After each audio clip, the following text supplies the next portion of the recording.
Hey, one of the many, many big stories that you've covered in your career, and actually in this one was physically present for, was the attempted assassination of Trump in Butler, Pennsylvania. You were there covering it for CBS News.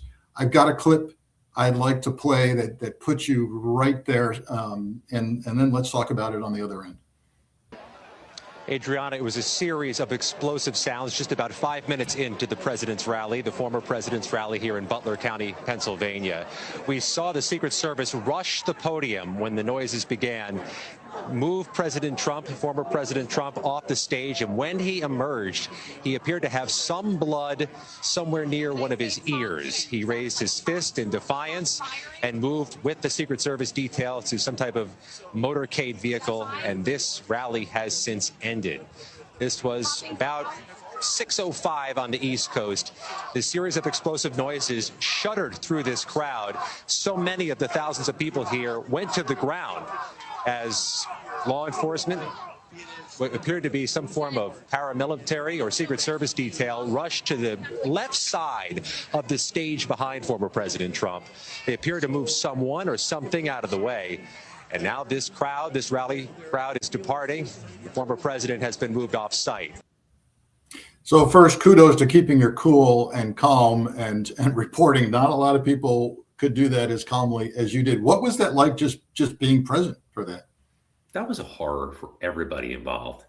I have incredible empathy for the people who were near where those bullets hit. And obviously we lost a man from Pennsylvania that day. He was shot and killed just for attending a political event, which is it's a horror. And the others who were wounded just for showing up at a political event. There were kids in that crowd too, and you could hear them amid the chaos and the aftermath. And that's hard to grapple with. I was hiding beneath the press rafters when we realized it was bullets. I was perhaps the best situated.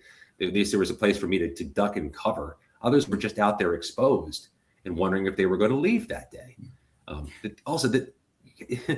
It didn't happen in a vacuum.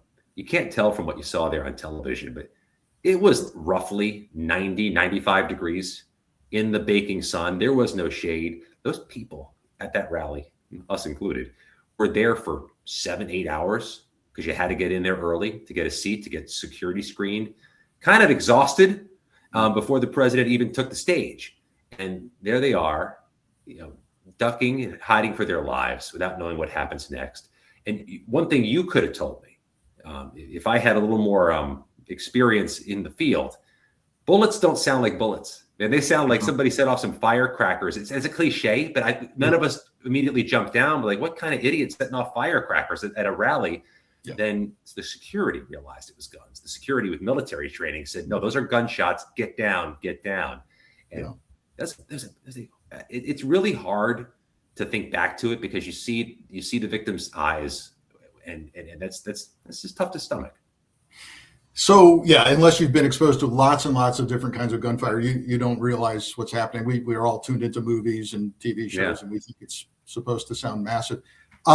Look, you're an investigative journalist. I'm a 25-year FBI investigator.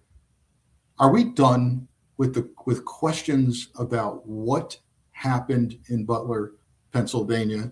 Are you satisfied with where we are, and are we ever going to revisit the questions that remain?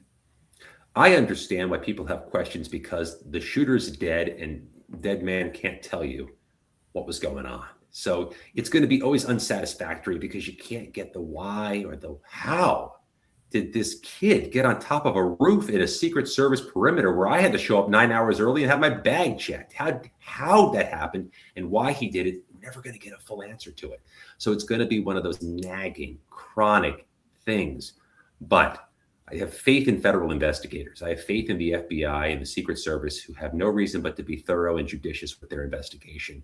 And if they say this is what happened, I'm comfortable with it. But it's always going to be a question because the dead person can't tell us all the things we want to know. In other cases, we get to hear some of what the motive was, how'd you pull this thing off? This is going to be the opposite always. And I'm actually somewhat surprised, just somewhat surprised. The president never talks about it. I mean, he brings it up every now and again. You know, he's blessed by God, or that chart he saw that day and turned his head. It's wonderful. Doesn't really talk about it though. He milked it for a while, and now he's done.